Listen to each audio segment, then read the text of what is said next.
านผู้ชมไปเลาะเบิ่งว่าอยู่ในตลาดบดินทร์นี้น้ำมือเศร้าเป็นขายอย่างแน่เนาะเป็นตลาดที่มีประชาชนมาขายเครื่องรายเนาะเอาไปเบิ่งน้ำกันเลยเนาะ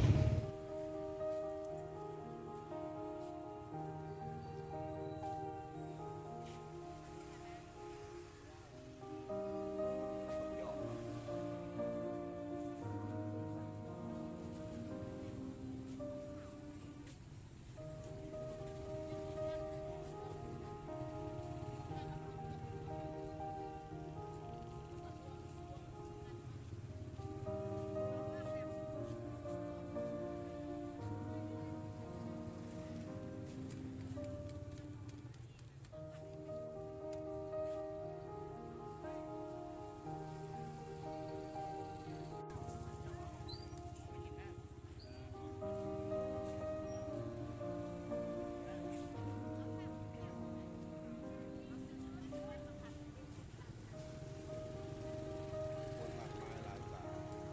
ขายเครื่องรายชนิด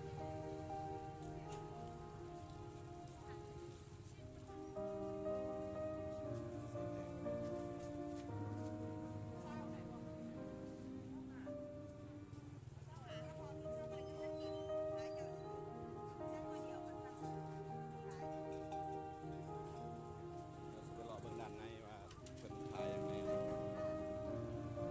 ส่วนขายผักขายนั้น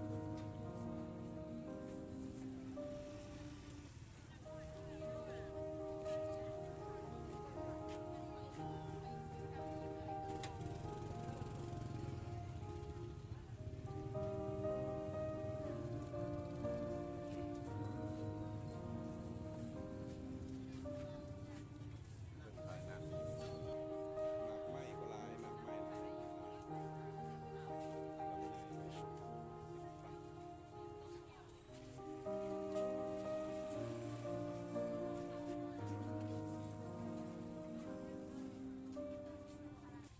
หลายรับใหญ่6,000ใหญ่มาไอ้ลูก6,000ไว้รับใหญ่ลูก6,000นี่ไว้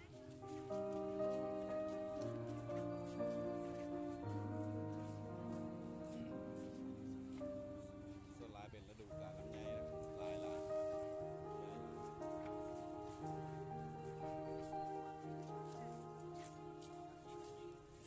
ส่วนขายหมากไม้ขายกล้วยก็หลาย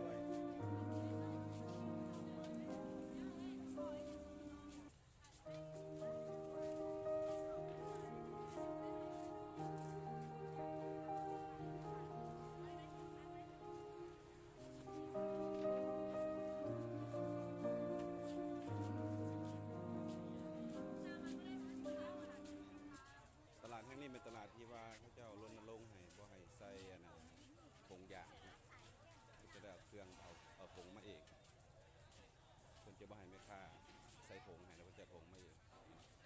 เครื่องเขาจะผงมาเอง บาง6 โล 5,000 6 โล 5,000บางนาวโล4,000กีบบางนาวโล4,000มาเรียนใหม่หลาย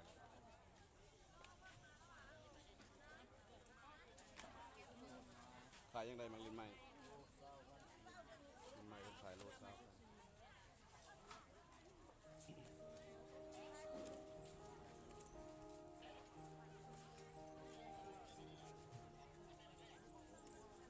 น้ำใหม่ก็หลาย มันก็ได้ข้อเดียว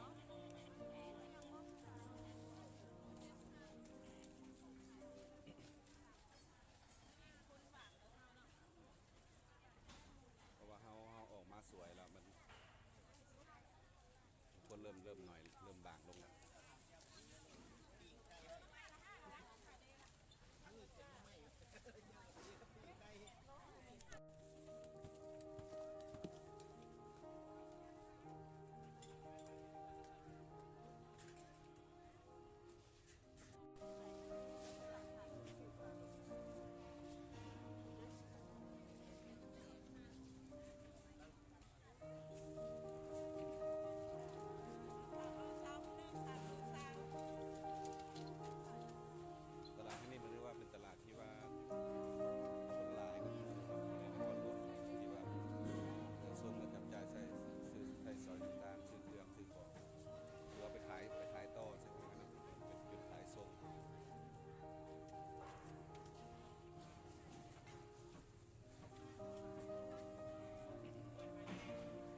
เป็นเนี่ยคนขายเครื่องแห้งแล้วก็ประเภทซีน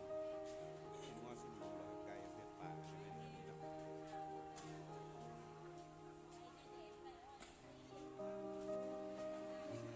นประเภท ชิ้น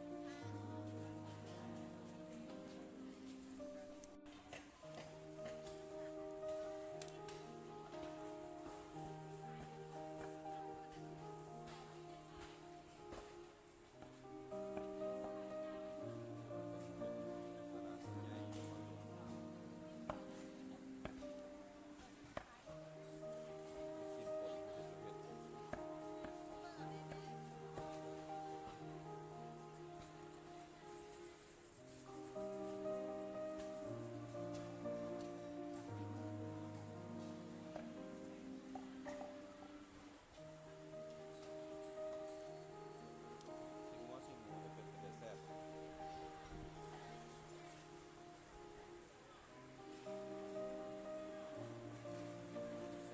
ส่วนด้านในเพิ่นขาย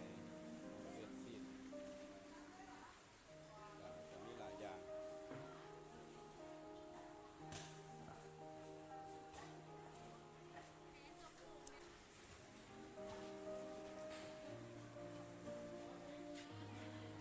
มีเครื่องใน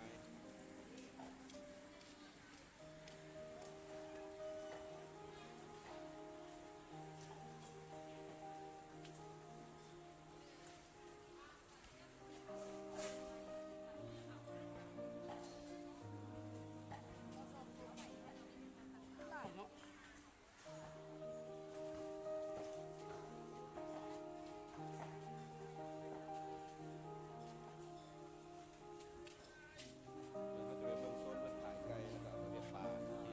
ไก่เป็นปลาที่โซนนอกก็ไปเบิ่งตัวนี้เป็นโซนนอกเพิ่นขายประเภทปลาและไก่อยู่โซนนอกทั้งเบิด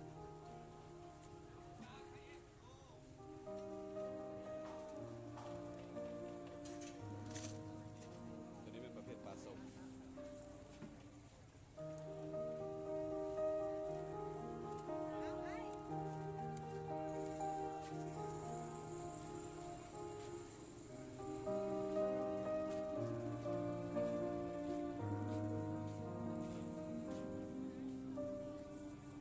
น้องใหม่นะไม่เทียน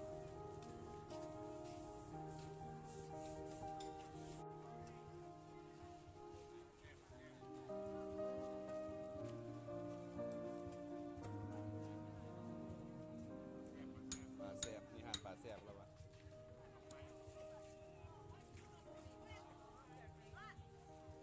หลายคนนี่นะ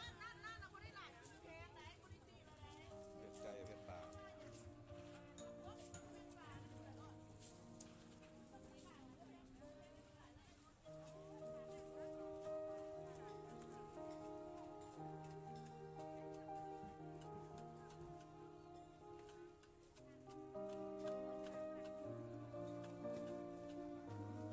โลอะไรปลาเคิงโล50 บาทปลาอย่า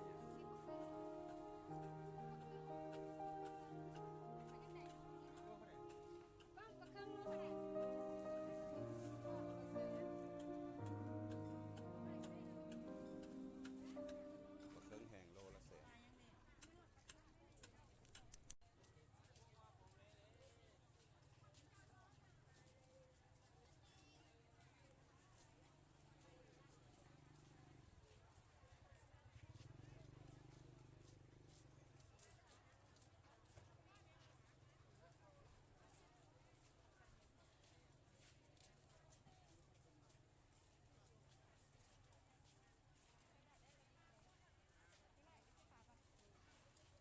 เราจะไปเลาะตรงโซนด้านในเนาะที่คนขายประเภทซีนซีนงัวซีนงัวซีนหมูเนาะ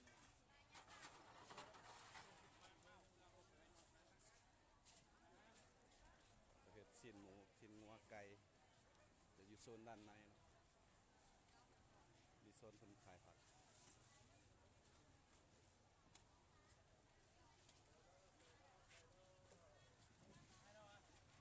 ว่าตลาดแห่งนี้ที่ว่าเพิ่น